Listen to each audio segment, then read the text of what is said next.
자, 그 다음 이제 또 문제로 많이 등장하는 게 바로 이제 NO, 바로 이제 일산화 질소죠. 자, NO 저거 어디서 많이 만들어지죠? NO, 이거 어디서 많이 만들어지죠? 바로 자동차 배기가스. 아시겠죠? 그래서 원래 자연계에는 별로 없습니다. 원래 자연계에는 별로 없는데 저 자동차 배기가스에서 주로 배출되고 저게 우리가 뭐 소위 얘기하는 뭐 미세먼지 혹은 뭐 산성비 뭐 주범 등등등 대기오염 물질의 대표적인 녀석 중에 하나가 바로 저 NO. 무슨 말이겠죠?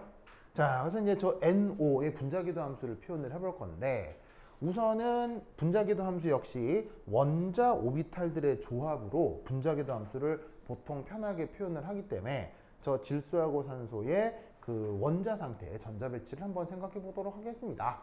자, 그러면 요놈의 질소는 최외각 전자 배치가 어떻게 되나요?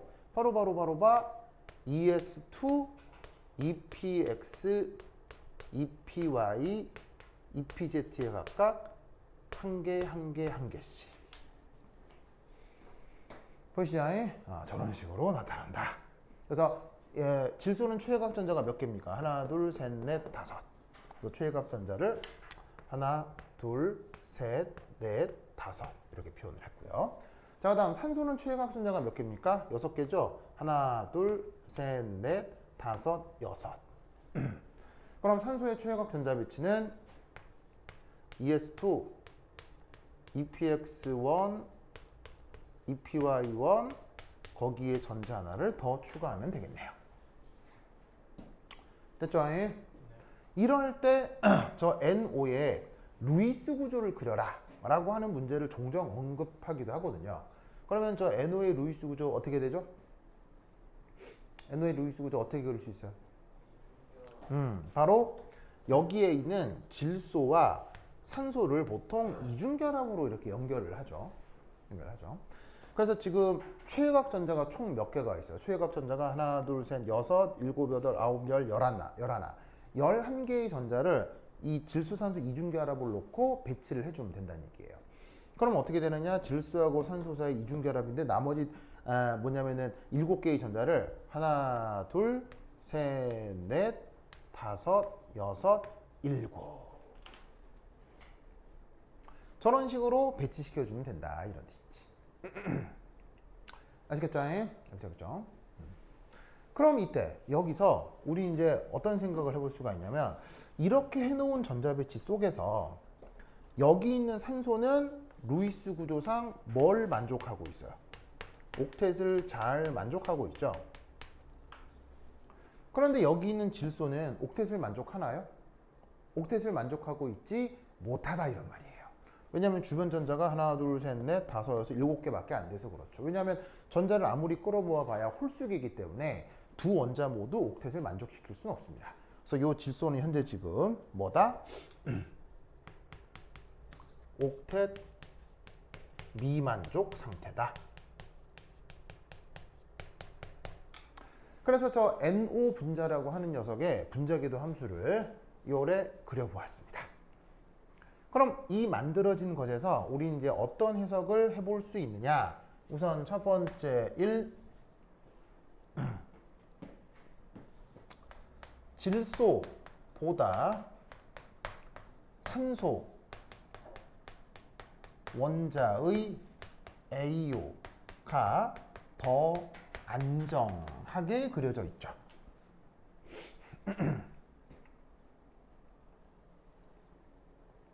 맞나요? 더 안정하게 그려져 있을 것입니다.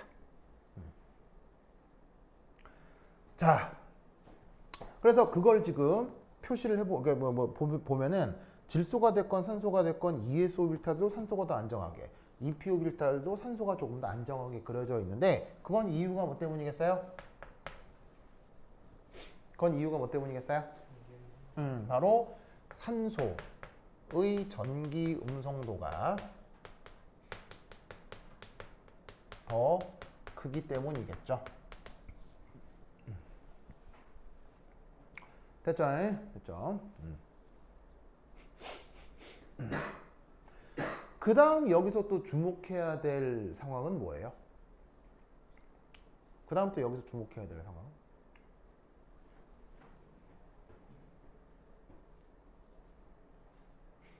여기서 또 생각해 볼 뭐 말을 만들어서 이제 뭐냐면 내용적으로 또 설명해 볼 수 있는 부분이 어디에 있어요?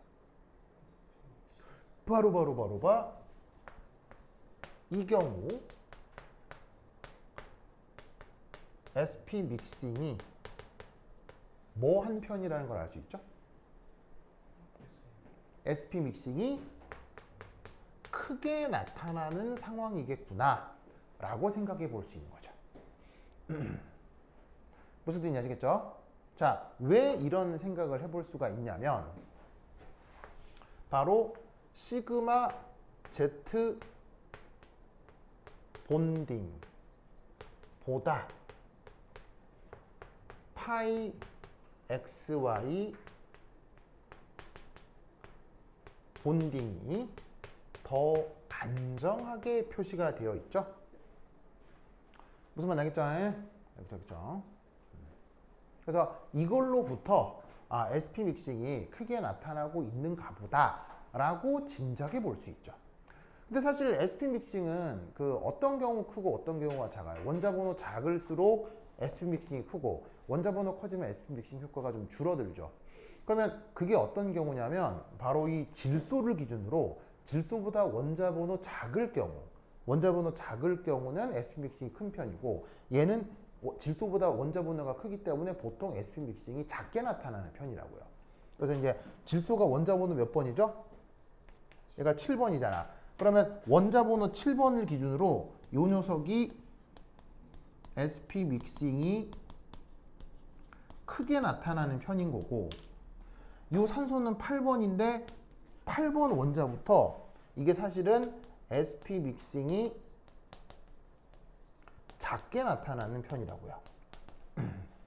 무슨 말 알겠죠? 그러면 이 둘을 섞었을 때 어떻게 될까요? 둘을 섞었을 때 그 SP 믹싱의 결과를 사실 더 이상 정성적으로 예측할 수는 없습니다. 그래서 어떻게 되느냐? 저런 식의 이종핵 분자에서는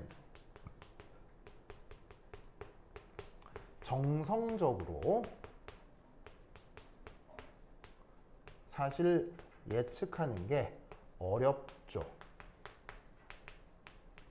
그래서 제대로 된 문제라면 이렇게 NO 같은 경우는 이 그림을 제시해 줘야 됩니다.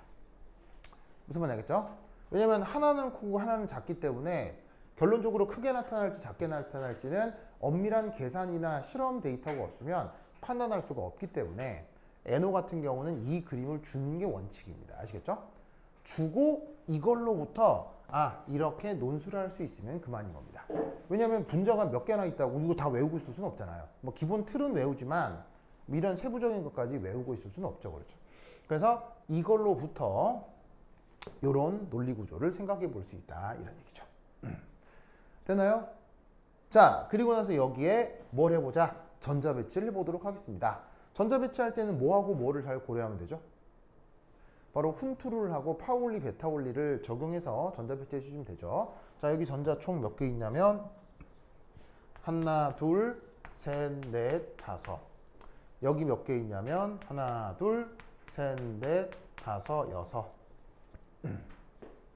그럼 총 11개의 전자를 밑에서부터 주르륵 채워주시면 되죠. 그럼 어떻게 되느냐? 하나, 둘, 셋, 넷, 다섯, 여섯, 일곱, 여덟, 아홉, 열, 열하나. 저렇게 전자 배치가 되겠네요. 뭐 뜻인지 아시겠죠? 저렇게 전자 배치가 되겠네요.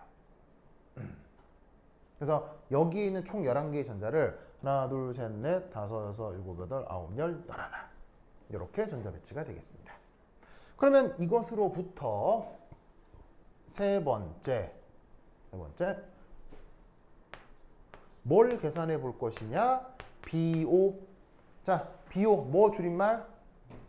본드 오더. 자, 본드 오더 줄임말. 자, 어떻게 계산해 주시면 돼요? 본딩 오비탈에 있는 전자와 엔타이 본딩 오비탈에 있는 전자를 그 차이를 계산해 주면 되는 거죠. 이 경우는 6 빼기 1 나누기 2. 그럼 이때 값이 뭐가 나옵니까? 2.5. 자, 그럼 사실 잘 봐요. 우리가 이제 고전화학적으로 옥텟을 만족하지 못하는 건 안정한 거예요? 잘 나타나지 않는 거예요? 잘 나타나지 않죠. 그럼에도 자동차 엔진 같은 곳에서 반응을 하고 나면 이런 것들이 다량 만들어질 수 있는 이유가 옥텟은 만족하지 않지만 옥텟으로 예상되는 결합차수보다 결합차수가 어떻게 돼요? 훨씬 더 커지죠. 그러니까 그림으로 그리는 것보다는 질소하고 산소 사이의 결합력이 더 크게 나타난다는 얘기예요. 그래서 어떻게 된다? 이런 결합차수 설명으로 의외로 옥텟을 만족하지 않는 일산화질소가 특정 그 반응 환경 속에서는 잘 맹글어질 수도 있겠구나 라는 사실을 생각해 볼 수 있는 거죠. 알겠죠? 그리고 이때 여기 뭐가 나타나요? 홀전자가 나타나죠. 그럼 이 녀석의 자기성은 바로 파라매그나틱 하겠죠.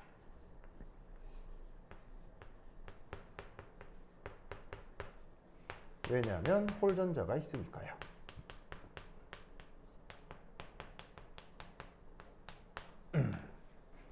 그래서 이 NO라고 하는 녀석은 상자석이기 때문에 주변 자석이 있으면 자석 쪽으로 끌려갈 수도 있겠습니다.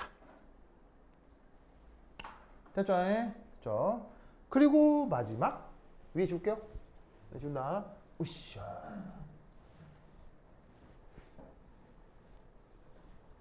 다섯 번째, 이온화 에너지를 비교를 해보려고 하는데, 자, 보시다시피 산소의 이온화 에너지, 질소의 이온화 에너지, NO 분자의 이온화 에너지, 어디가 크고 어디가 작겠어요? 대소 비교. 이온화 에너지 어디가 크고 어디가 작겠어요? 바로 이렇게 되겠죠? 자, 이온화 에너지는 어떤 전자를 떼어내는 거예요? 어떤 전자를? 최외각 전자를 떼어내는 거죠. 산소의 최외각 전자 어디 있어요? 요거잖아요. 질소 최외각 전자 어디 있어요? 요거잖아요. 그 다음 NO 분자의 최외각 전자 어디 있어요? 요거잖아요. 무슨 말 알겠죠? 이게 가 채워져 있는 거죠. 제일 위에 있는 게 최외각 전자잖아요. 그럼 이때 이온화 에너지는 뭘 뜻하는 거예요? 여기 주어져 있는 전자들을 어떤 상태? 주양자 수가 무한대인 상태로 저 전자를 떼어낼 때 필요한 에너지가 이온화 에너지일 거 아니겠습니까? 무슨 말 알겠죠? 그럼 이때 여기서 만약에 이 전자를 요 무한정 상태로 변화시키고 싶다. 그게 바로 뭐겠어요? 산소 원자의 이온화 에너지가 될 거란 얘기죠. 네.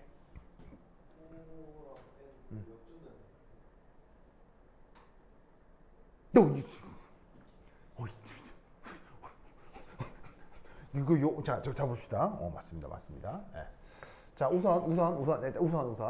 자, 첫 번째 1. 맞아. 그 얘기를 했어야 되는데. 쏘리. 회송이. 역시 상 이걸로 판단하면 안 돼. 그치, 대단해. 여기죠? 여기죠? 대단해요. 자, 어서 첫 번째 1. 짝지음 에너지 고려하지 않을 때. 자, 짝지음 에너지 고려하지 않을 때는 방금 말씀드렸다시피 최외각 전자를 무한정 상태로 보내는 게 이온화 에너지잖아요. 그죠? 그래서 이제 그것만 보면 어떻게 생각을 할 수 있냐면 여기서부터 여기까지가 에너지 갭이 제일 크고 여기서부터 여기까지가 에너지 갭이 작기 때문에 요게 이온화 에너지가 제일 크고 요게 이온화 에너지가 작다라고 생각할 수 있겠죠. 무슨 뜻인지 아시겠죠? 그런데 아시다시피 두 번째 실제로는 어떻게 생각을 해 주셔야 되겠어요? 오히려 질소보다 산소의 이온화 에너지가 살짝 감소하죠.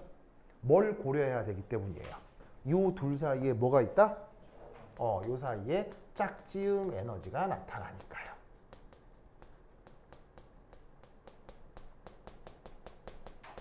그래서 질소하고 산소 사이가 살짝 변형이 되는데 그 차이가 심각하게 크지는 않습니다. 그래서 그것보다는 여기에 있는 요 NO 분자의 이온화 에너지는 예상만큼 더 작아진다라고 볼 수 있어요.